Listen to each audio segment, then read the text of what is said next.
പിതാവിന്റെയും പുത്രന്റെയും പരിശുദ്ധാത്മാവിന്റെയും നാമത്തിൽ ആമേൻ. അമ്മേ പരിശുദ്ധ അമ്മേ, അമ്മേ പരിശുദ്ധ ദൈവമാതാവേ, കൃപാസനത്തിലൂടെ ഞങ്ങൾക്കും ഞങ്ങളുടെ ദേശത്തിനും അമ്മ മധ്യസ്ഥം തേടി തന്ന എല്ലാ അനുഗ്രഹങ്ങൾക്കും കൃപകൾക്കും ഞങ്ങളിപ്പോൾ ഹൃദയം നിറഞ്ഞ നന്ദി പറയുന്നു. അമ്മേ പരിശുദ്ധമ്മേ, ദൈവമാതാവേ, 2004 ഡിസംബർ 7 ഉച്ചകഴിഞ്ഞ് 2:30 കൃപാസനത്തിൽ സംഭവിച്ച അമ്മയുടെ പ്രത്യക്ഷപ്പെടലിനെ കുറിച്ച് തിരുസഭയ്ക്ക് സമർപ്പിച്ചിരിക്കുന്ന പഠനരേഖകളുടെ മേൽ സഭാത്മകമായ പഠനം ആരംഭിക്കുവാൻ ഞങ്ങൾ പ്രാർത്ഥിക്കുന്നു. അമ്മേ പരിശുദ്ധമേ, ഭൂസ്വർലോകങ്ങളുടെ രാജ്ഞിയായ അങ്ങേയ്ക്ക് ഭൗമസംരക്ഷണത്തിനായി പ്രപഞ്ചപ്രകൃതിയെ തന്നെ തിരുസഭ പ്രതിഷ്ഠിക്കുവാൻ ഈ പ്രത്യക്ഷീകരണം വഴി ഇടയാക്കണമേ. പരിശുദ്ധമേ, ജപമാല മാതാവേ, സകല കൃപാസനം പ്രാർത്ഥനയോടും ചേർത്ത് ഞങ്ങളിപ്പോൾ പ്രാർത്ഥിക്കുന്ന ഈ കുടുംബത്തിന്റെ പ്രത്യേക നിയോഗം പറ മക്കളെ.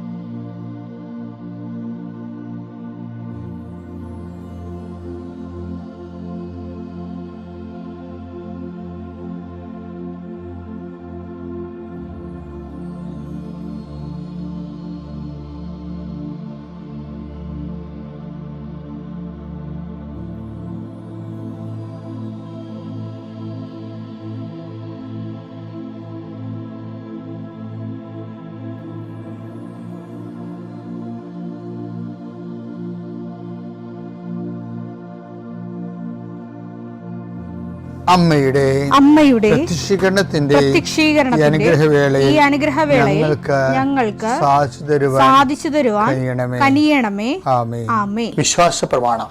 സർവശക്തനായ പിതാവും ആകാശത്തിന്റെയും ഭൂമിയുടെയും സൃഷ്ടാവുമായ ദൈവത്തിൽ ഞാൻ വിശ്വസിക്കുന്നു.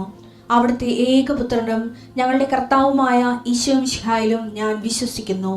ഈ പുത്രൻ പരിശുദ്ധാത്മാവിനാൽ ഗർഭസ്ഥനായി കന്യകാമറിയത്തിൽ നിന്ന് പിറന്ന് പൊന്തിയോസ് പീലാത്തോസിന്റെ കാലത്ത് പീഡകൾ സഹിച്ച് കുരിശിൽ തറയ്ക്കപ്പെട്ട് മരിച്ച് അടക്കപ്പെട്ട് പാതാളങ്ങളിൽ ഇറങ്ങി മരിച്ചവരുടെ ഇടയിൽ നിന്ന് 3-ാം നാൾ ഉയർത്ത് സ്വർഗത്തിലേക്ക് എഴുന്നള്ളി സർവശക്തിയുള്ള പിതാവായ ദൈവത്തിന്റെ വലതുഭാഗത്തിരിക്കുന്നു.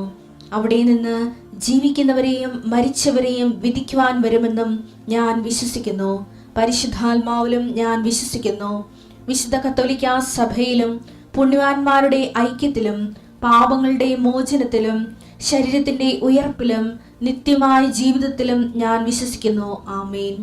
സുഖസ്ഥനായ ഞങ്ങളുടെ പിതാവേ, അങ്ങയുടെ നാമം പൂജിതമാകണമേ.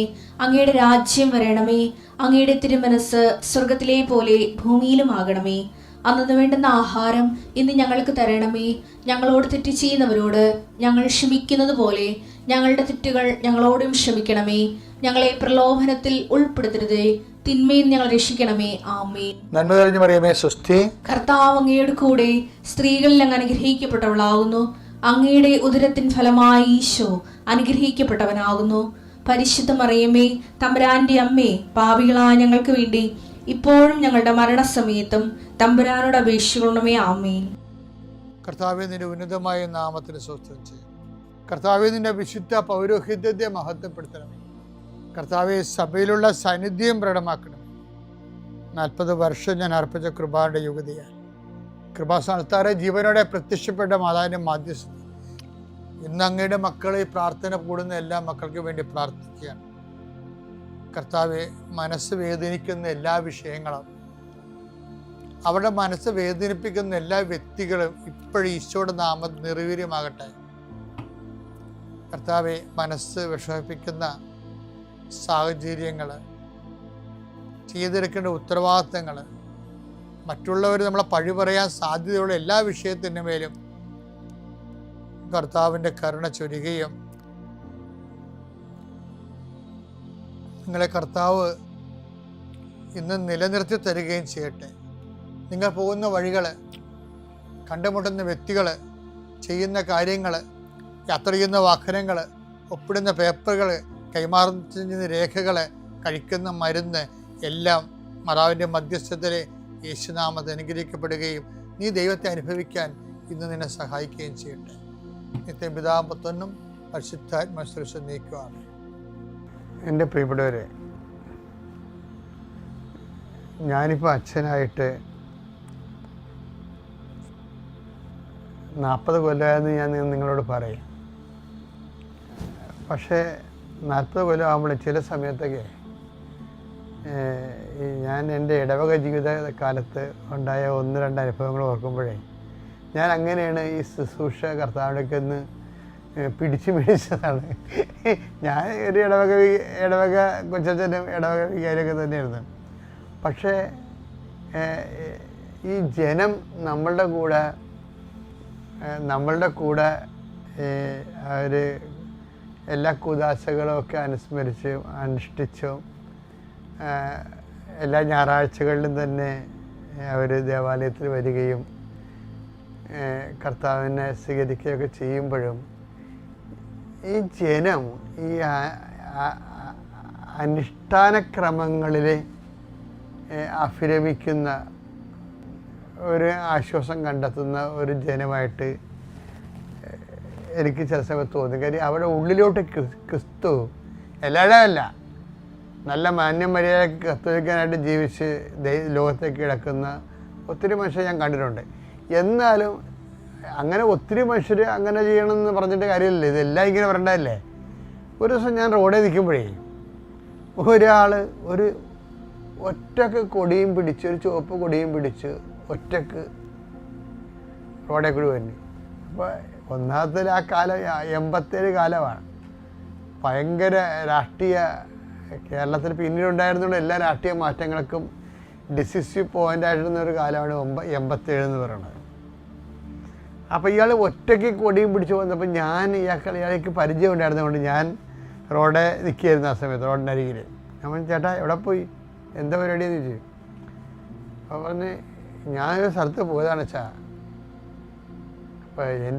അപ്പോൾ പുള്ളി മത്സ്യത്തൊഴിലാളിയാണ്. എൻ്റെ വള്ളത്തിനെ ആരാണ്ട് എറണംകെട്ട എന്നാണ് പറഞ്ഞത്. അവരുടെ കടപ്പുറത്തെ ഒരു ലാംഗ്വേജാണ് എറണംകെട്ട എന്ന് വെച്ച് കഴിഞ്ഞാൽ ശാപം പിടിച്ചവൻ്റെ. വള്ളത്തിൽ മുട്ടി എനിക്കിപ്പോൾ പണിയൊന്നും കിട്ടേണ്ടില്ല. അതുകൊണ്ട് ഞാൻ ഒരു സ്ഥലത്ത് പോയി ഒരു കൊടിയൊക്കെ വെഞ്ചരിപ്പിച്ചെടുത്തുകൊണ്ട് കൊടിയൊക്കെ വാങ്ങിച്ചെടുത്തുകൊണ്ട് വന്നിരിക്കുകയാണ്. അവിടെ എന്താ പരിപാടിയൊക്കെ ചെയ്ത് ആ കൊടി വെച്ച് കെട്ടുമ്പോൾ തന്നെ ഈ പ്രശ്നങ്ങളെല്ലാം പരിഹരിക്കപ്പെടുമെന്നുള്ളത് പുള്ളിയുടെ ഒരു വിശ്വാസമാണ്. വേറൊരു ഇടവക ഇരുന്നപ്പോൾ അത് എൻ്റെ ഒരു ഉറ്റ ബന്ധുവാണ്, അടുത്ത ബന്ധു, രക്തബന്ധമുള്ള ആളാണ്. അവിടെ വീട്ടിൽ ചെന്നപ്പോൾ അവർ പറയണം, അവരുടെ വീട്ടിൽ കുറേ മരങ്ങളുണ്ട്. അപ്പം ആ മരങ്ങൾ വേറെ ഒരു വീട്ടുകാരുടെ വീട്ടിലൊരു പ്രായം ചെന്ന അവരുടെ അയൽവാസികളുടെ വീട്ടിൽ പ്രായം ചെന്ന വല്യമ്മച്ചുണ്ട്. അപ്പോൾ പ്രായം ചെന്ന് വല്യമ്മച്ചി എവിടെയെങ്കിലും പോകുമ്പോൾ ഇവർക്ക് കൊണ്ടുവന്ന് ഓരോ മരങ്ങൾ കൊടുക്കും. അപ്പോൾ ഇപ്പോൾ 10-25 കൊല്ലമായിട്ട് നമുക്ക് ലോക ബാങ്കിൽ നിന്നും അതുപോലെ തന്നെ ഇതുപോലെയുള്ള ഭൗമ ഉച്ചകോടിയിൽ നിന്നൊക്കെ ഫണ്ട് മുടക്കിയിട്ട് നമ്മുടെ നാട്ടിലൊക്കെ മരങ്ങൾ വെക്കുന്നുണ്ട്. അപ്പം അതുപോലെ പലയിടത്ത് ചെല്ലുമ്പോഴും വനംവകുപ്പ് മരം കൊടുക്കുന്നുണ്ട്. ഇപ്പം കൊടുക്കുന്നുണ്ടോയെന്ന് അറിയത്തില്ല. അപ്പോൾ മരം കൊണ്ടുവന്ന് ചെടുത്തി കൊടുക്കും. ഇവിടെയൊക്കെ എന്നിട്ട് അവിടെ കുഴിച്ച് വെച്ച് കൊച്ചേ അവിടെ കുഴിച്ച് വെക്കുക വെച്ചേ ഇവിടെ കുഴിച്ച് വെക്കുന്നതിന് മുത്തിയാമ്മ പറയും. പിന്നെ ഇപ്പം രസമെന്ന് വെച്ചാൽ ഇപ്പം 2 വീട്ടിൽ നിറച്ച കാട് പോലെ മരം. അപ്പോൾ എന്താ സംഭവിച്ചാൽ ഇവർ ഭൂലോക അന്ധവിശ്വാസിയാണ് ഈ മുത്തിയമ്മ. മുത്തിയമ്മയുടെ കണക്കനുസരിച്ച് അവരുടെ വീട്ടിൽ നിൽക്കുന്ന മരത്തിൻ്റെ ബദൽ മരം ഈ വീട്ടിലുണ്ടായാൽ മാത്രമേ അവർക്ക് ഐശ്വര്യം ഉണ്ടാകത്തുള്ളൂ. അതിനു വേണ്ടിയാണ് അവർ ഈ മരം ഇവർക്ക് ഫ്രീ ആയിട്ട് കൊടുക്കുന്നത്. ഇവർക്കതറിയത്തില്ലേ, ഇവർക്ക് വെപ്പിക്കണ മരം. ഇവർ മരം വെച്ച് കൊണ്ടുണ്ട്. അവർ പറയും ഇന്ന മരം വെക്കാന്നൊക്കെ പറയും. എന്നിട്ട് ഇവിടെ വല്ല മരവും ഇവർ കൊണ്ടുവന്ന് വെക്കുകയാണെങ്കിൽ അതിൻ്റെ ബദൽ മരം, അതിൻ്റെ ദോഷം അവർക്കൊക്കെ ആയിരിക്കാൻ വേണ്ടി അതിൻ്റെ ബദൽ മരം അവർ കൊണ്ടുവന്ന് വെക്കും. അങ്ങനെ വന്നപ്പോൾ അങ്ങോട്ടും ഇങ്ങോട്ടും മരം വെച്ച് അപ്പോൾ ഈ മനുഷ്യന്മാരുടെ ഇരുട്ടും കയറി കാടും പിടിച്ച് കിടക്കുന്ന ഒരവസ്ഥ. ഇതൊരു തരം വിശ്വാസമാണ് ശരിക്കും പറഞ്ഞത്. ഇതൊരു തരം വിശ്വാസം. ഇത് ക്രിസ്തുവിൻ്റെ മനുഷ്യാവതാരത്തിന് മുമ്പ് ഇതുപോലെ പ്രാകൃതമായ കുറേ വിശ്വാസങ്ങളുണ്ടായിരുന്നു. പക്ഷേ ഇതിന് അന്ധവിശ്വാസം എന്ന് പറയുന്നത് നമ്മൾ, അതായത് ഓരോരോ തരത്തിലുള്ള, ഇതിൻ്റെ അത് കുറച്ച് ആരോഗ്യശാസ്ത്രമുണ്ട് ഇതിൻ്റെ അകത്ത്, അത് വേറെ അത് അതിൻ്റെ ലെവൽ, ആ ആരോഗ്യശാസ്ത്രം തണലിൽ അന്ധവിശ്വാസം കാണിക്കുകയും ചെയ്യുന്നുണ്ട്. അതെന്തും ആയിക്കോട്ടെ. ഞാൻ പറഞ്ഞു വരുന്നതിൻ്റെ കാരണമേ, നിങ്ങളുടെ പലതരം വിശ്വാസങ്ങൾ, ഇപ്പോൾ വേറൊരു വീട്ടിൽ ചെന്നപ്പോൾ അത് പുതിയ താമസക്കാരാണ്, അവരെങ്ങും മലബാറിൽ നിന്ന് ഇവിടെ വന്ന് താമസിക്കുക. അവിടെ വീട്ടിൽ ചെന്നപ്പോൾ മരുമകൾ എന്നോട് പറയണേ, എൻ്റെ അമ്മയുടെ പരിപാടി ഇടക്കും തലക്കൊക്കെ ഈ അലമാരി അങ്ങോട്ടും ഇങ്ങോട്ടും മാറ്റി വെക്കണതാണ്. അപ്പം അമ്മയോട് ചോദിക്കും, ചില സമയത്ത് അലമാരി തെക്കോട്ട് വെക്കും, തെക്കോട്ടിരുന്ന അലമാരി പടിഞ്ഞോട്ടെടുത്ത് തിരിച്ചു വെക്കും. അപ്പോൾ അമ്മ എന്താ പറയണത്, ഇവിടെ കാശിരിക്കണില്ല കൊച്ചെന്നാണ് പറയണത്. അതിന് അലമാരി മാറ്റി നടക്കണതാണ് ഈ തള്ളയുടെ പരിപാടി. ഇവരുമൊക്കെ ഇങ്ങനെ പള്ളി വന്ന് കുമ്പിട്ട് കിടന്ന് തലകുത്തി മറിഞ്ഞ് കുമ്പസാരിക്കുകയും കുർബാനസയൊക്കെ ചെയ്യുന്നുണ്ട്. പക്ഷേ ഉള്ളി മുഴുവനും ഇതുപോലെയുള്ള പ്രാക്കപ്പെട്ട ക്രിസ്തുവിന് ഒരു വിലയുമില്ലാത്ത അന്ധവിശ്വാസങ്ങളാണ്. അത് പകുതി മുക്കാലും ആണുങ്ങളിലും ഉണ്ട്, തലമൂത്ത ചേട്ടത്തിമാരുടെ കയ്യിൽ കൂടുതലുണ്ട് ഈ വിഷയം. ഇപ്പം നമ്മുടെ കുഞ്ഞുങ്ങളൊക്കെ നമ്മൾ പഠിപ്പിച്ചപ്പോൾ കുറച്ചൊന്ന് കുടുംബത്തിലൊരു വെളിച്ചം കയറിയിട്ടുണ്ട്. പക്ഷേ അവൾമാരൊക്കെ ചിലതിങ്ങനെ സുവിശേഷ കാര്യത്തിലും വിശ്വാസം കമ്മിയാണ്. അത് വേറൊരു അപകടമാണ്. ഞാൻ ഇതൊക്കെ പറഞ്ഞതിൻ്റെ കാരണം എത്രയാവാം, ഈ ക്രിസ്തുവിൻ്റെ മുഴുവനും ഇപ്പം ഈശോൻ്റെ വാക്കുകളെല്ലാം ഇതുപോലെയുള്ള അന്ധവിശ്വാസങ്ങളൊക്കെ കടക്കൽ കത്തിവെച്ചിട്ട് മനുഷ്യനെ ഡെലിവറി ചെയ്യുന്ന വാക്കുകളാണ്. പക്ഷെ എന്താ പറയണത്, ദൈവം സമസ്തവും അവൻ്റെ പാദത്തിൻ്റെ കീഴിലാക്കിയിരിക്കുന്നത്. ആ ഒരു ബോധം നമുക്കുണ്ടാകും. ക്രിസ്തുവിനെ നീ സ്വീകരിച്ചു കഴിഞ്ഞാൽ നീ എല്ലാ വിധത്തിലുള്ള ഓമൻസും സഗുണങ്ങളും എല്ലാത്തിനും നീ കീഴടക്കുകയാണ്. ഒന്ന് കുറച്ച് 15-20 എടുത്തേ. ദൈവം സമസ്തവും അധീനമാക്കി തന്റെ പാദത്തിന് കീഴാക്കിയിരിക്കുന്നു. അപ്പൊ സമസ്തവുമാണ്. അതുകൊണ്ടാണ് പരിച്ഛേദന അപരിച്ഛേദനൊന്നുമല്ല, ക്രിസ്തുവിലായിരിക്കുന്നവൻ പുതിയ സൃഷ്ടിയായിരിക്കണം എന്ന് പറഞ്ഞത്. അപ്പം ക്രിസ്തുവിൻ്റെ പേരിൽ ഒരു ബന്ധം ചെയ്തിട്ട് നടക്കുകയും ചെയ്യും, പഴയ സൃഷ്ടിയേക്കാൾ പ്രകുടന്മാരായിട്ട് ജീവിക്കുകയും ചെയ്യുന്ന അവസ്ഥയാണ് കുടുംബങ്ങളിലുള്ളത്. 2:5-17 ക്രിസ്തുവിൽ ആയിരിക്കുന്നവൻ പുതിയ സൃഷ്ടിയാണ്. അതാണ് ക്രിസ്തുവിലായിരിക്കും. അപ്പം നിങ്ങൾ പഴയ സൃഷ്ടിയാണെങ്കിൽ നിങ്ങൾ ക്രിസ്തുവിലല്ല. അതാണ് വിഷയം. നിങ്ങൾ പഴയ ആചാരങ്ങളും അനുഷ്ഠാനങ്ങളും അന്ധവിശ്വാസങ്ങളും മരങ്ങളും നിങ്ങൾ കാലങ്ങളും ഋതുക്കളും ആചരിക്കുന്ന പോലും സുവിശേഷത നിങ്ങൾ വ്യക്തമാക്കിയില്ലെന്ന് ചോദിക്കണത്. ഗലാത്യർ 4:10 നിങ്ങൾ ദിവസങ്ങളും മാസങ്ങളും ഋതുക്കളും വർഷങ്ങളും ആചരിക്കുന്ന പോലും നിങ്ങളുടെ ഇടയിൽ ഞാൻ അധ്വാനിച്ചത് വൃഥാവിലായോ എന്ന് സുവിശേഷത്തെ വൃഥാവിലാക്കിക്കൊണ്ട് ഇപ്പൊ കല്യാണം ഇറങ്ങാനുള്ള സമയമാണ്. നമുക്ക് ക്രിസ്ത്യൻസിന് വല്ല സമയമുണ്ടാ, പ്രാർത്ഥന തീരുന്ന സമയത്ത് നമ്മൾ ഇറങ്ങും. അപ്പം കുറേ ദുർക്കിളവന്മാർ അവിടെ നിന്നിട്ട് പെയ്തും പിരക്കും തോന്നിയ വശമൊക്കെ പറയും. എന്ന് വെച്ച് കഴിഞ്ഞാൽ ക്രിസ്തു എന്താണെന്ന് അറിയത്തില്ല, ക്രിസ്തുവിനെ സ്വീകരിക്കുമ്പോൾ ഉണ്ടാകുന്ന ജീവിതത്തിലുണ്ടാകുന്ന സുവിശേഷവിധമായ പുനഃക്രമീകരണം എന്താണെന്ന് അറിയത്തില്ല. ഇവർക്കുമാർക്ക് ക്രിസ്തുവിന് വിശ്വാസമില്ല. എന്നിട്ട് വേഷം കൂടി ക്രിസ്ത്യാനിയാണെന്ന് പറഞ്ഞ് നടക്കുകയും ചെയ്യും. എൻ്റെ ദൈവവേദന, നിന്നെ ക്രിസ്തുവിനെക്കുറിച്ച് ക്രിസ്തുവിൻ്റെ കൂടെ ലോകത്തെ ജയിക്കണമെന്നുണ്ടെങ്കിൽ ഇതുപോലെ അലബലാതി വിശ്വാസങ്ങളെല്ലാം നീ വൈപ്പ് ഔട്ട് ചെയ്ത് കളയണം. അപ്പോൾ പടിപടിയായിട്ട് ക്രിസ്തുവിൽ വളരുകയും നമ്മൾ ജീവിതത്തെയും ലോകത്തെയും ജയിക്കുകയും ചെയ്യും. Praise the Lord. ആദ്യം തന്നെ എന്നെ പരിശുദ്ധ അമ്മയുടെ പ്രത്യക്ഷീകരണത്തിന് സാക്ഷിയാക്കിയതിന് ഈശോയ്ക്കും അമ്മ മാതാവിനും 1000 നന്ദി പറയുകയാണ്. എൻ്റെ പേര് നിമ മരിയ വർഗീസ്. ഇതെൻ്റെ അമ്മയാണ് ഡയന. ഞങ്ങൾ വയനാട്ടിൽ നിന്ന് വരുവാണ്. ഓർത്തഡോക്സ് സഭാംഗമാണ് ഞങ്ങളവിടെ. ഞാൻ ആദ്യമായിട്ട് ഉടമ്പടി എടുക്കുന്നത് 2024 നവംബർ മാസം. അത് ഞാൻ അന്ന് ഉടമ്പടി എടുത്തതിൻ്റെ കാരണം തന്നെ എൻ്റെ അമ്മയാണ്. അമ്മ 2022 മുതൽ ഉടമ്പടിയിൽ ഉള്ള ആളാണ്. അപ്പോൾ അമ്മ എപ്പോഴും എന്നെ നിർബന്ധിക്കുമായിരുന്നു, മോനെ ഉടമ്പടി എടുക്ക്, മാതാവിൻ്റെ അടുത്ത് പോ, അല്ലെങ്കിൽ ക്യാൻഡിൽ ലൈറ്റ് പ്രെയർ റിക്വസ്റ്റ് ഇട് എന്നൊക്കെ പറഞ്ഞ് എന്നെ നിർബന്ധിക്കുമായിരുന്നു. അപ്പം ഞാൻ ഇവിടെ കൃപാസനത്തിനോട് ഒത്തിരി അങ്ങനെ യോജിപ്പുള്ള ഒരു ആളല്ലായിരുന്നു. ഞാൻ അമ്മേനോട് ചോദിക്കുമായിരുന്നു, എന്തിനാ ഇവിടെ വന്ന് ആലപ്പുഴയിൽ വന്ന് പ്രാർത്ഥിക്കുന്ന, എന്തിനാ നമുക്ക് അവിടെ വീട്ടിലിരുന്നാലും അല്ല അവിടെ പള്ളിയിൽ പോയാലും പ്രാർത്ഥിച്ചാൽ പോരെ എന്ന് പറഞ്ഞ ഒരാളാണ് ഞാൻ. അങ്ങനെ 2024 ഞാൻ ഓൺലൈനിലാണ് ഉടമ്പടി എടുത്തത്. അതും ഒരു പരീക്ഷണാർത്ഥം എന്നുള്ള പോലെ ഞാൻ ഉടമ്പടി എടുക്കുകയാണ് ചെയ്തത്. അതിൽ പക്ഷേ ഞാൻ വെച്ച നിയോഗങ്ങളിൽ ഞാൻ ഒത്തിരി ആഗ്രഹിച്ച നിയോഗം തന്നെ അടുത്ത മാസം തന്നെ ഒരു തടസ്സവും കൂടാതെ അത് സാധിച്ചു കിട്ടി. അതെൻ്റെ അമ്മയുടെ അനുഗ്രഹമായിരുന്നു. അതിനുശേഷം 2025 മാർച്ചിൽ ഞാൻ നേരെ ഇവിടെ വന്ന് തീർത്ഥാടന ഉടമ്പടി എടുക്കുകയാണ് ചെയ്തത്. അതിനുശേഷം ഞാൻ പ്രാർത്ഥന കണ്ടിന്യൂസ് ചെയ്യുമായിരുന്നെങ്കിലും ഇടയ്ക്ക് അതിൽ ഞാൻ ഉഴപ്പുമായിരുന്നു. ഞാൻ അതിൻ്റെ ഇടയ്ക്ക് എനിക്ക് പുറത്തേക്ക് പോകാനുള്ള കാര്യങ്ങളൊക്കെ നോക്കി.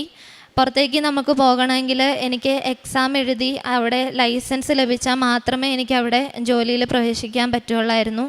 പക്ഷേ ഈ പറഞ്ഞതുപോലെ ഞാൻ ഉടമ്പടി ഒട്ടും 100% ഭംഗിയായി അല്ല മുന്നോട്ട് കൊണ്ടുപോയിരുന്നത്.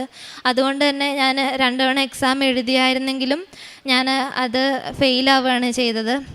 പിന്നെ ഞാൻ തിരിച്ച് ഇവിടെ വന്നു, ഉടമ്പടി പുതുക്കി, പ്രാർത്ഥന പിന്നെയും തുടങ്ങി. അതിന് ഫലമായിട്ട് എനിക്ക് ഒമാനിലേക്ക് ഇൻ്റർവ്യൂവിന് സെലക്റ്റായി. ഞാൻ പോയി അറ്റൻഡ് ചെയ്തു. എൻ്റെ ഇൻ്റർവ്യൂ ഒക്കെ വളരെ എളുപ്പം എന്ന് പറയുന്ന പോലെ ഞാൻ ഒത്തിരി സന്തോഷത്തോടെ ഇൻ്റർവ്യൂ അറ്റൻഡ് ചെയ്ത് പുറത്തേക്ക് ഇറങ്ങി. 21 പേരുണ്ടായിരുന്നെങ്കിൽ 20 പേര് സെലക്റ്റായി. എനിക്ക് മാത്രം ആ ജോലി ലഭിച്ചില്ല. ഞാൻ അന്ന് ഒത്തിരി വിഷമിച്ചു, ഒത്തിരി കരഞ്ഞു. എന്താ യേശുപ്പ എനിക്ക് ആ ജോലി തരാഞ്ഞേ, അല്ലെങ്കിൽ 21 പേരുണ്ടായിരുന്നല്ലോ, എൻ്റെ ഇൻ്റർവ്യൂ ഒക്കെ വളരെ എളുപ്പമായിരുന്നല്ലോ, എനിക്ക് എന്താ അത് കിട്ടാഞ്ഞേന്ന് ഞാൻ ഒത്തിരി അന്ന് റൂമിൽ ചെന്ന് ഈശോനെ നോക്കി ഞാൻ കരഞ്ഞു. പിന്നീട് ഞാൻ പ്രാർത്ഥന കണ്ടിന്യൂ ചെയ്തു. എനിക്ക് വേറെ നല്ലത് ദൈവം തരും എന്നുള്ള വിശ്വാസത്തിൽ പ്രാർത്ഥന മുന്നോട്ട് കണ്ടിന്യൂ ചെയ്തു. വലിയ അനുഗ്രഹം എന്ന് പറയുന്നത് പോലെ 2026 ജനുവരിയിൽ എനിക്ക് ഒരു ഏജൻസി ത്രൂ ഇങ്ങോട്ട് മെസ്സേജ് വന്നു, നിമ കുവൈറ്റിലോട്ടേക്ക് ഒരു റെസ്പിറേറ്ററി തെറാപ്പിസ്റ്റിന് വേക്കൻസി ഉണ്ട്, നിമയ്ക്ക് ഇൻട്രസ്റ്റ് ആണോ എന്ന് ചോദിച്ചു. നല്ല ഒരു ഹോസ്പിറ്റലായിരുന്നു. നമുക്കവിടെ എനിക്ക് ഒരു എക്സാമും വേണ്ട, ഒരു ലൈസൻസും ഇല്ല, ഇൻ്റർവ്യൂ അറ്റൻഡ് ചെയ്യുക എന്നുള്ളത് മാത്രമായിരുന്നു. ജനുവരിയിൽ ഞാൻ അങ്ങനെ എൻ്റെ ഫസ്റ്റ് റൗണ്ട് ഇൻ്റർവ്യൂ അറ്റൻഡ് ചെയ്തു. വളരെ എളുപ്പമായിരുന്നു, ഓൺലൈൻ ത്രൂ ആയിരുന്നു ഞാൻ അറ്റൻഡ് ചെയ്തു. പക്ഷേ എനിക്ക് അതിൻ്റെ റിസൾട്ട് കിട്ടുന്നുണ്ടായിരുന്നില്ല. അപ്പം ഞാൻ ഏജൻസിയിൽ കണ്ടിന്യൂസ് ചോദിക്കുന്നുണ്ടായിരുന്നു, അതെനിക്ക് കിട്ടിയില്ലേ, ഞാൻ സെലക്ട് ആയില്ലേ, എന്താ അതിൻ്റെ റിപ്ലൈ വരാത്തതെന്ന്. അപ്പോൾ ഏജൻസിക്കാർ പറഞ്ഞു, നിമ കുറച്ച് താമസിച്ചാണെങ്കിലും അതിൻ്റെ മറുപടി വരും, നിമ വെയിറ്റ് ചെയ്യൂ എന്ന് പറഞ്ഞു. ഞാൻ പ്രാർത്ഥനയിൽ തന്നെ ഇരുന്നു മുന്നോട്ട് ഉടമ്പടി പ്രാർത്ഥനകൾ എല്ലാം ഭംഗിയായി അതുപോലെ ചെയ്ത് മുന്നോട്ടേക്ക് പോയി. ഏപ്രിൽ ഒരു 14-15 ആയപ്പോഴത്തേക്കും ആ ഏജൻസി എന്നെ കോണ്ടാക്ട് ചെയ്തു. സെക്കൻഡ് റൗണ്ട് ഇൻ്റർവ്യൂവിലേക്ക് നിമ സെലക്റ്റഡ് ആണ്, നിമ അറ്റൻഡ് ചെയ്യാൻ വേണ്ടിയിട്ട് ആലുവയിലോട്ട് വരണം എന്ന് പറഞ്ഞു. ഞാൻ പോയി ഇൻ്റർവ്യൂ അറ്റൻഡ് ചെയ്തു. അടുത്ത ദിവസം തന്നെ എനിക്ക് മാതാവ് ഓഫർ ലെറ്റർ തന്നു. ഞാൻ ഒത്തിരി സന്തോഷിച്ചു. കാരണം അന്ന് എനിക്ക് ഒമാനിലോട്ടേക്ക് ഇൻ്റർവ്യൂ അറ്റൻഡ് ചെയ്ത് ഞാൻ പറഞ്ഞ പോലെ 21 പേരിൽ 20 പേര് സെലക്റ്റായി, എന്നെ മാത്രം സെലക്ട് ചെയ്തില്ല അവർ. അന്ന് ഞാൻ ഒത്തിരി വിഷമിച്ചെങ്കിലും ഒരു എക്സാമോ ലൈസൻസോ ഒന്നുമില്ലാണ്ട് എനിക്ക് കുവൈറ്റിൽ നല്ലൊരു ഹോസ്പിറ്റലിൽ നല്ലൊരു സാലറി പാക്കേജ് കൂടെ എൻ്റെ മാതാവ് യേശുബായി എനിക്ക് ഈ ജോലി തന്നു. ഞാൻ അതിനുശേഷം എനിക്ക് ചില പരീക്ഷണങ്ങളുണ്ടായിരുന്നു. എനിക്ക് മെഡിക്കൽ എടുക്കാൻ വേണ്ടി പോയപ്പോൾ എൻ്റെ എക്സ്റേയിൽ പ്രശ്നമുണ്ടെന്ന് പറഞ്ഞ് അൺഫിറ്റാണ്, വേറെ സെൻറ്ററിൽ പോയി ഒന്നുകൂടെ ചെയ്ത് നോക്കൂ എന്ന് പറഞ്ഞ് എന്നെ വിട്ടു. അപ്പം ഞാൻ എന്ത് ചെയ്യും മാതാവേ? കാരണം എനിക്ക് ഓരോ പ്രോസസ്സും അത്രയും പെട്ടെന്ന് ചെയ്താലാണ് എനിക്ക് പോണ കാര്യങ്ങൾ ഡിലേ ആവാണ്ടിരിക്കുകയുള്ളൂ. ഞാൻ പുറത്തേക്ക് ഇറങ്ങി, അമ്മ മാതാവേ ഇത് ശരിയാക്കി തരാണെങ്കിൽ ഞാൻ ഇവിടെ വന്ന് അമ്മ മാതാവിനെ സാക്ഷ്യപ്പെടുത്തിക്കോളാം എന്ന് പറഞ്ഞ് ഞാൻ തിരിച്ച് മേലെ കയറി ചെന്നു. ഞാൻ സ്റ്റാഫിനോട് പറഞ്ഞു എനിക്ക് ഡോക്ടറെ കാണണം, എനിക്ക് CT ചെസ്റ്റ് എക്സ്റേ എടുക്കണം എന്ന് പറഞ്ഞു. അവർ പറഞ്ഞു എക്സ്റേ CT എടുത്തോ, CT നോർമൽ ആണെങ്കിൽ ഫിറ്റാക്കി തരാം, അല്ലെങ്കിൽ നമ്മൾ അൺഫിറ്റാണെന്ന് പറഞ്ഞ് അപ്ലോഡ് ചെയ്യുമെന്ന് പറഞ്ഞു. അത് അപ്ലോഡ് ചെയ്താൽ പിന്നെ എനിക്ക് പുറത്തേക്ക് പോകുന്ന കാര്യം ഇപ്പോഴൊന്നും നടക്കില്ല. ഞാൻ പ്രാർത്ഥിച്ചു, ചെന്ന് CT എടുത്തു. തിരിച്ച് ഞാൻ വീട്ടിൽ എത്തി. ഞാൻ എൻ്റെ ഫോണിൽ മെസ്സേജ് നോക്കിയപ്പം 5:29 ആ ലാബിൽ നിന്ന് എൻ്റെ റിപ്പോർട്ട് വന്നിട്ടുണ്ട്, CT നോർമലാന്ന് പറഞ്ഞ്. തൊട്ടു മേലെ എൻ്റെ അമ്മ 5:28 മെസ്സേജ് അയച്ചിട്ടുണ്ട്. ഒരു വോയിസ് മെസ്സേജ് ആയിരുന്നു. മോനെ നിൻ്റെ CT റിപ്പോർട്ട് നോർമലാണ്, അമ്മ മാതാവ് ഒരു അടയാളം കാണിച്ചു തന്നു എന്ന് പറഞ്ഞിട്ടൊരു ഫോട്ടോ അയച്ചു തന്നിട്ടുണ്ടായിരുന്നു. പുറത്ത് ആകാശത്തിലൊരു മഴവില്ലിൻ്റെ രൂപം അയച്ചു തന്നിട്ട് അമ്മ പറഞ്ഞു പേടിക്കണ്ട, CT നോർമലാണ്, മാതാവ് അതിനുള്ള അടയാളം കാണിച്ചു തന്നു എന്ന്. ആ സമയം തന്നെ നോക്കി അറിയാം, 5:28 എനിക്ക് ഈ അടയാളം കണ്ടു, 5:29 എൻ്റെ റിപ്പോർട്ട് എൻ്റെ കയ്യിൽ കിട്ടി, CT നോർമലാന്ന് പറഞ്ഞ്. അടുത്ത ദിവസം മെഡിക്കൽ ഫിറ്റാണെന്നും പറഞ്ഞ് എനിക്ക് സർട്ടിഫിക്കറ്റ് കിട്ടി. അതിനുശേഷം ഞാൻ പാസ്പോർട്ടുമായിട്ട് ഇവിടെ വന്ന് അച്ഛനെ കണ്ടു. എനിക്ക് ടിക്കറ്റ് എന്നാ ലഭിക്കുക എന്നുള്ള ടെൻഷനുകളൊക്കെ ഉണ്ടായിരുന്നു. ഞാനിവിടെ വന്ന് അച്ഛനെ കണ്ടു, ബ്ലെസ്സിങ്സ് മേടിച്ചു. ഞാനിവിടെ അമ്മ മാതാവിൻ്റെ അടുത്ത് പറഞ്ഞു, മാതാവേ ടിക്കറ്റ് വന്നതിന് ശേഷം ഞാനിവിടെ വന്ന് സാക്ഷ്യപ്പെടുത്തിക്കോളാം എന്ന് പറഞ്ഞ് ഞാനിവിടെ നിന്ന് കാശിരൂപം മേടിച്ചിട്ട് പോയി. കാശിരൂപം തിരിയൊക്കെ മേടിച്ചിട്ട് ഞാൻ പോയി.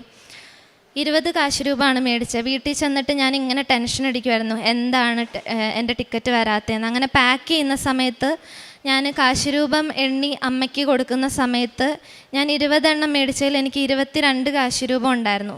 അപ്പം ഞാൻ അമ്മേൻ്റെ അടുത്ത് പറഞ്ഞു, അമ്മേ ഒന്നെങ്കിൽ 22-ാം തീയതി ആയിരിക്കും ഞാൻ പോകേണ്ടത്, അല്ലെങ്കിൽ 22-ാം തീയതി എൻ്റെ കയ്യിൽ ടിക്കറ്റ് ലഭിക്കും എന്ന് പറഞ്ഞു.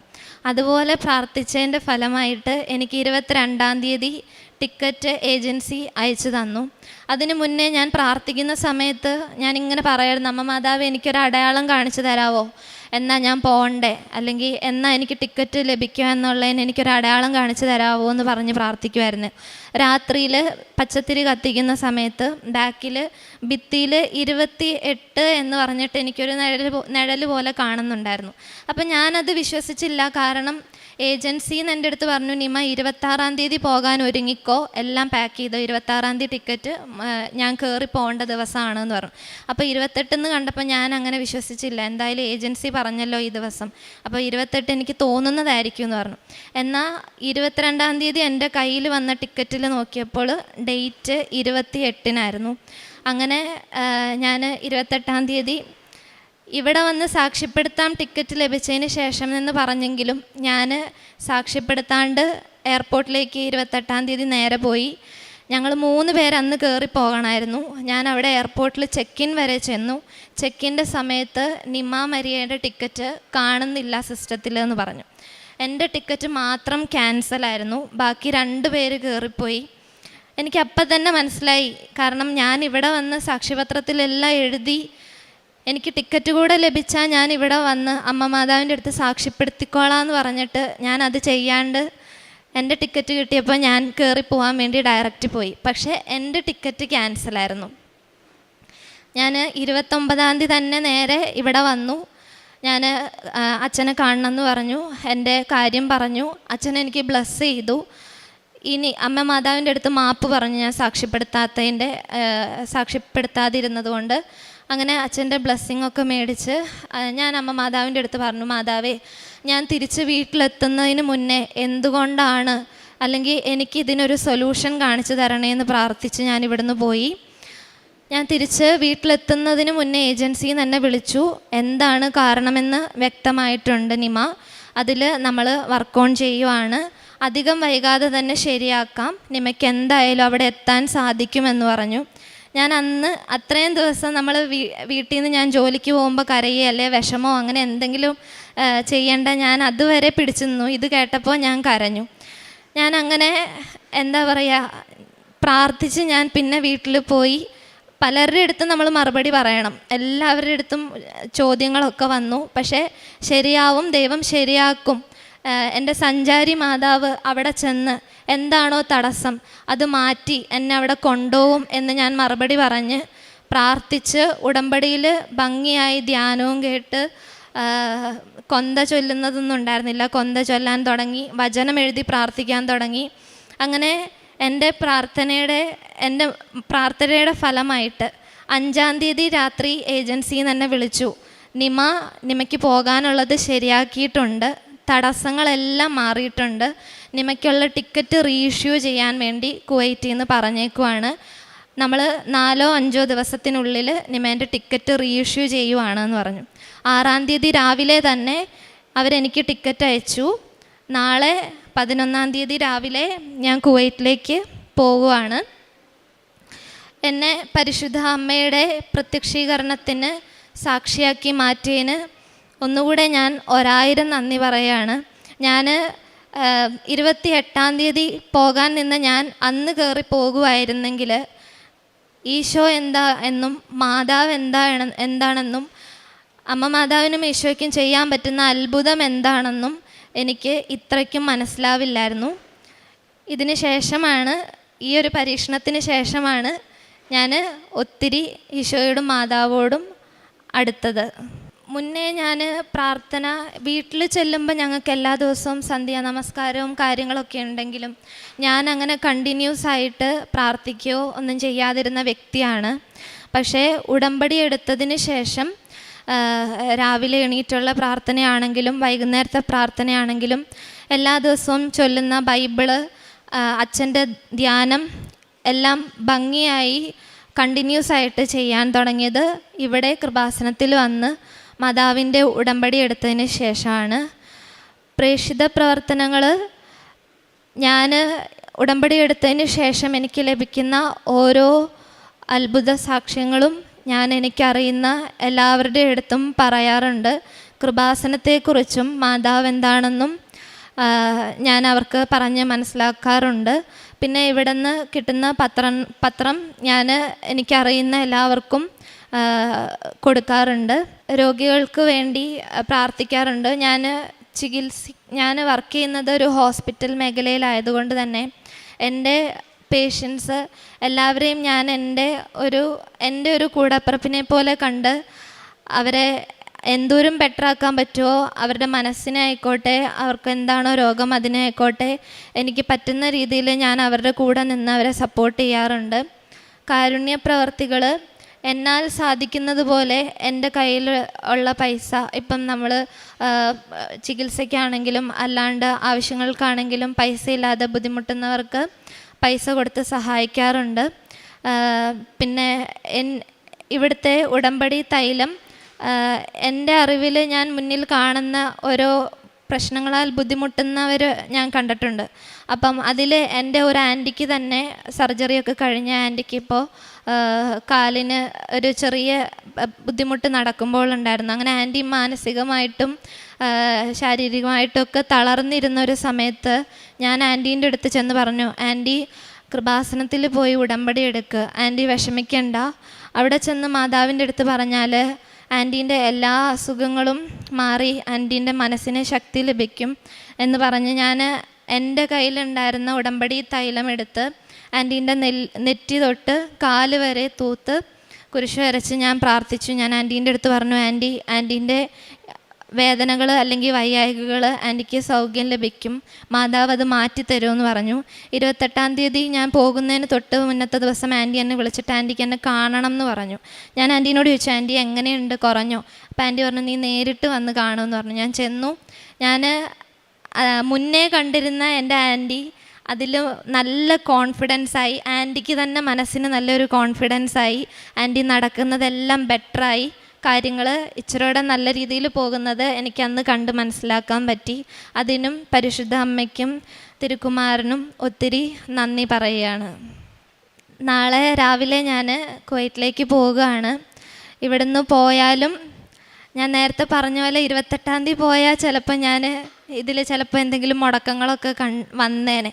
പക്ഷേ നാളെ ഞാൻ കുവൈറ്റിലേക്ക് കയറി പോകുമ്പോൾ എൻ്റെ ഇവിടെ കൃപാസനം മാതാവിനെ എൻ്റെ ഈശോപ്പായും മുറുകെ പിടിച്ചിട്ടാണ് ഞാൻ പോകുന്നത്. എൻ്റെ പ്രാർത്ഥനകളും എല്ലാം ഞാൻ അവിടെ ചെന്ന് ഭംഗിയായിട്ട് നിറവേറും.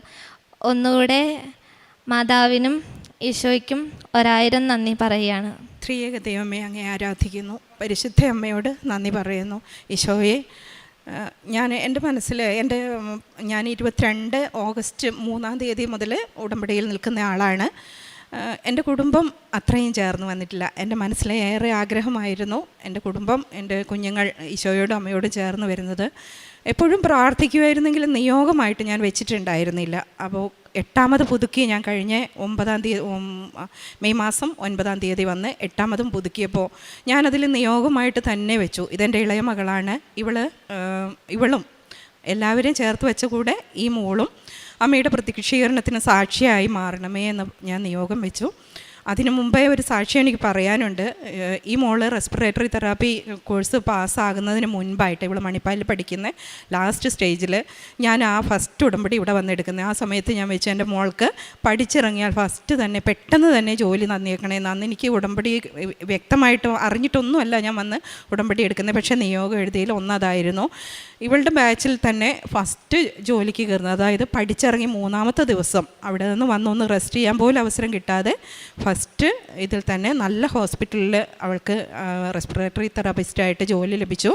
അമ്മയോട് ഞാൻ നന്ദി പറഞ്ഞു. പക്ഷേ ഈ മോളെൻ്റെ കൂടെ വരാത്തത് കാരണം ഇതുവരെ എനിക്ക് സ്റ്റേജിൽ അത് പറയാൻ കഴിഞ്ഞില്ല. ഞാൻ ഇതിനു മുമ്പ് സാക്ഷ്യപ്പെടുത്തിയിട്ടുണ്ട്. എനിക്ക് നട്ടലിന് ഡിസ്കിന് പ്രശ്നം വന്ന് L4 L5 ഡിസ്കിന് നെർവ് കംപ്രഷൻ വന്ന് ഞാൻ ഡോക്ടറെ കാണിച്ചതും ട്രീറ്റ്മെൻറ്റ് എടുത്തതും സുഖമാവാത്തതും പരിശുദ്ധ അമ്മ ഓൺലൈൻ ഉടമ്പടി വഴി എന്നെ ഏറെ സുഖപ്പെടുത്തിയതിന് ശേഷം ഇവിടെ വന്ന് ബഹുമാനപ്പെട്ട ജോസഫ് അച്ഛൻ എൻ്റെ കൈവെപ്പ് മൂലം പൂർണ്ണ ആരോഗ്യത്തോടെ ഇന്ന് 1.5 വർഷത്തോളമായി എനിക്ക് ആ രോഗം എന്തെന്ന് ഇതുവരെ ഇല്ല. എല്ലാ ജോലികളും എനിക്ക് ചെയ്യാൻ ഞാനത് സാക്ഷ്യപ്പെടുത്തിയിട്ടുണ്ട്. അന്ന് ഈ മകളുടെ കൂടെ സാക്ഷ്യപ്പെടുത്താൻ എനിക്ക് കഴിഞ്ഞില്ല. ഒരുപാട് വലിയ സാക്ഷ്യങ്ങൾ എൻ്റെ ജീവിതത്തിലുണ്ട്. എൻ്റെ കൂടെ അവരാരും ഇല്ലാത്തതുകൊണ്ട് എനിക്കത് പറയാൻ സാധിക്കുന്നില്ല. ഇപ്പോൾ ഈ മോളെക്കുറിച്ച് ഞാൻ 8ാമത്തെ ഉടമ്പടിയിൽ എൻ്റെ അമ്മയുടെ പ്രത്യക്ഷീകരണത്തിന് സാക്ഷിയായി എൻ്റെ മോൾ മാറണേന്ന് ഞാൻ എഴുതി വെച്ചു. അമ്മ എൻ്റെ പ്രാർത്ഥന കേട്ടു. ഇന്ന് ഞാൻ ഒത്തിരി സന്തോഷിക്കുന്നു. ഇവളുടെ ഇൻ്റർവ്യൂവിന് റിസൾട്ട് വരാൻ താമസിച്ചപ്പോൾ ഇവളെന്നോട് ചോദിച്ചു, അമ്മ എന്താ ചെയ്യുക, എൻ്റെ ഇൻ്റർവ്യൂ നല്ലതായിരുന്നു പക്ഷേ എനിക്ക് വരുന്നില്ലല്ലോ എന്ന് പറഞ്ഞു. അപ്പോൾ ഞാനങ്ങനെ വചനം പറയാൻ എനിക്ക് അറിയുന്ന ആളൊന്നുമല്ല.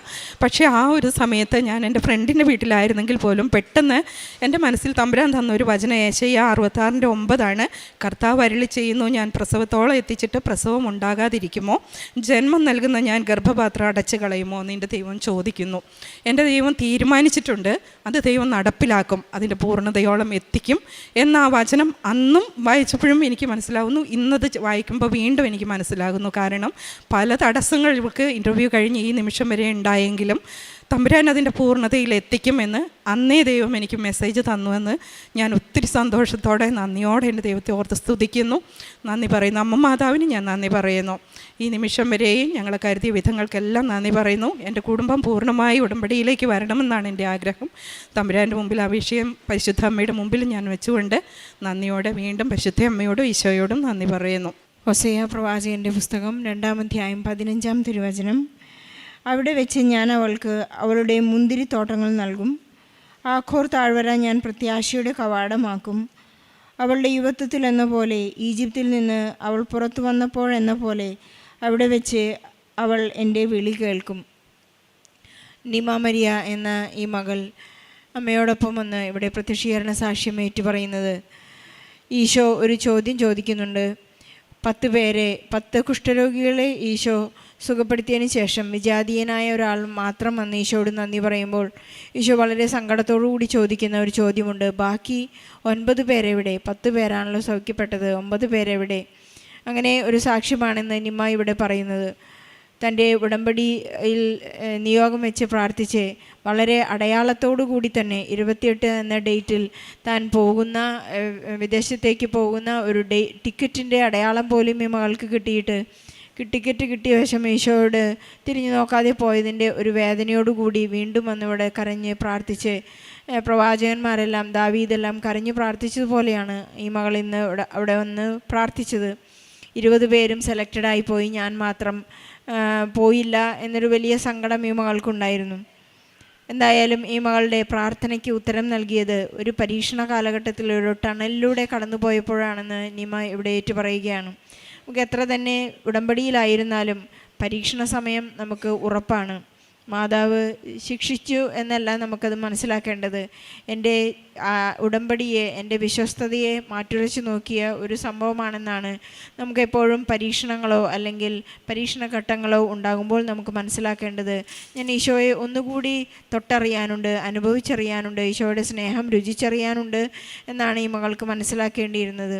അതുപോലെ തന്നെ ഈ മകൾ പറയുന്നു, ഇന്ന് എനിക്ക് ജപമാല ചൊല്ലുന്നതും, ഇവരൊരു ഓർത്തഡോക്സ് വിശ്വാസികളാണ്, ജപമാല ചൊല്ലുന്നതും വചനം വായിക്കുന്നതുമെല്ലാം എനിക്ക് ഹൃദ്യസ്ഥമാക്കാനും അത് ഹൃദയത്തിൽ തൊട്ടനുഭവിക്കുവാനുള്ള കൃപ, അഭിഷേകം ഇന്ന് ഈ മകൾക്ക് ലഭിച്ചിട്ടുണ്ട്.